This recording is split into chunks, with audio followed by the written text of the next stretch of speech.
Chapter 10. The Gardener. The sun beat down on the arid landscape of the outer waste.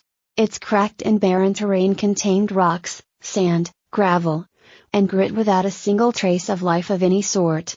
No birds flew overhead, no stubs of grass peeked between rocks. No insects crawled under the stones, and no lichen crept over the rocks.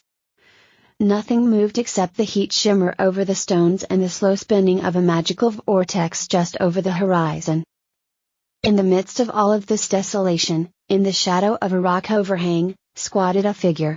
He had brown hair, graying at the temples, a dark tunic and leggings, well-worn boots, and, incongruous with the weather, a simple gray cloak. He stared fixedly at the sand held in the palm of his hand. Gingerly he picked up a pinch between his fingers and slowly rubbed it, letting it cascade back into his palm. It did not fall as fast as one would expect and was not blown by the wind. Suddenly there was a quick scuffle and blurred motion. From a shadowed crevice in the overhang a pale figure had leapt brandishing a short blade. But her target was not there when she landed. He had ducked and rolled one way. She ducked and rolled in another way. In moments they stood, facing each other. She was wary and ready, he was relaxed, with a wry smile. Better, he said. She tossed her blade to her other hand, and quietly sheathed it. He dusted off his cloak. I didn't use magic this time, she said, shaking her head. I moved, as the sun moved, keeping to shadows and hard rocks. But, he said, holding up his hand and leaning against the rock. You didn't walk here. You used magic to come in, right? Her expression soured. Yes. But that was hours ago. He cocked his head and smiled. I've been waiting for hours. She tapped her fingers on her belt. But you moved before I did. How did you know? What do you hear? He asked, looking around. She followed his gaze. Wind. Occasionally sun cracking stones. Even more occasionally scree slipping. She looked back at him. He nodded. The sounds out here are either regular, or infrequent. And I was quieter than all of them, she said. Your hearing is good, but I've trained for that. He laughed. My hearing is not that good. Unenhanced. She inclined her head.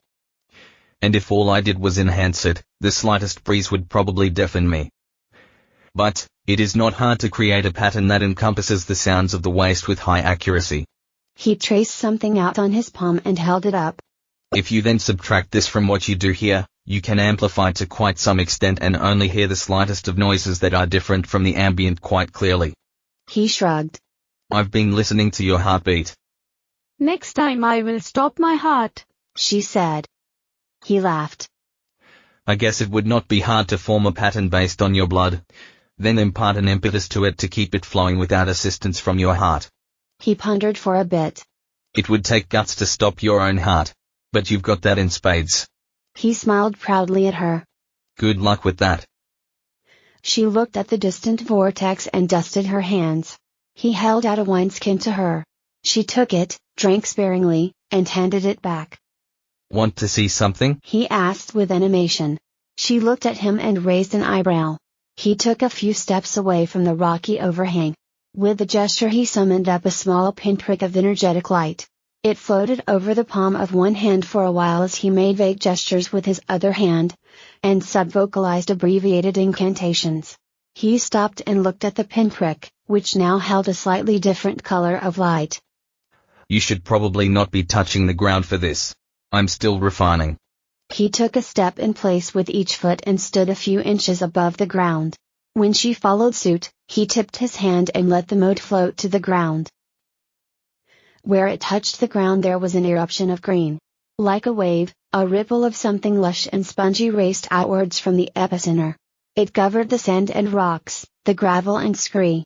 They each took a few steps higher as it thickened a few inches, and flowed outwards rapidly. But its expansion diminished after a few hundred feet, and then slowed to the point of being imperceptible.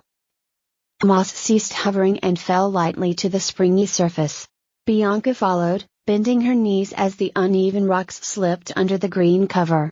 She bent and examined it closely. What is it? He shrugged. Kind of a lichen, kind of a moss. With a bit of clover thrown in. I've been studying the patterns of these small things. And even smaller. There are animals so tiny you can't see them without enhancement. It's a complicated matrix of all of these things that have to come together to form something verdant and self-sustaining. So you've made the deserts bloom. That's not hard. He shook his head. That's not the hard part. The hard part is making it cost-effective. Did you note that I used hardly any mana? He smiled. It's about taking all of these patterns of flora and fauna and not just weaving them into a matrix that makes the deserts bloom, as you say. But also to, itself, form a pattern that self-replicates and advances. He gestured around him. The energy of the initial spell creates the matrix, which replicates the spell, recovers the energy, and perpetuates it. How far? She asked, looking to the edge. I see it has slowed. But has it stopped? Not yet. But soon. I don't think it is, technically, possible to keep it going forever. I'm just trying to get the most out of the least. He shrugged. The strategic mana reserve is never going to be large enough to green the entire outer waste. Not using classical methods. But if I can optimize this another factor of 10, or maybe 100, we should get there. They talked for a bit about recursive patterns, and magic that invoked magic and perpetuated itself. Once she understood the essentials and had a few examples, the talk wound down. I will present this to the Academy. It may have potential elsewhere. Still working on the avatars? Asked Moss. She looked at him sidelong. Amongst other things. I do not think it has application to that project.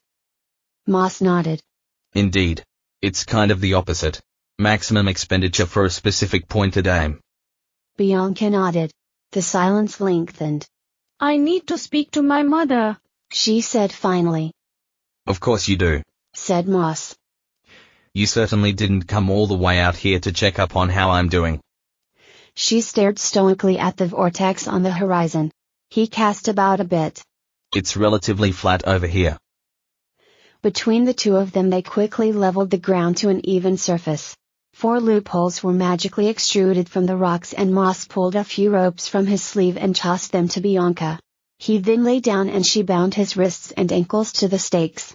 As she bent to tie a gag around him he said, "Give Gothar my love, will you?" She nodded distractedly and finished the job. She then stood over him and started into her sorcery. As she did he began to thrash in his bonds.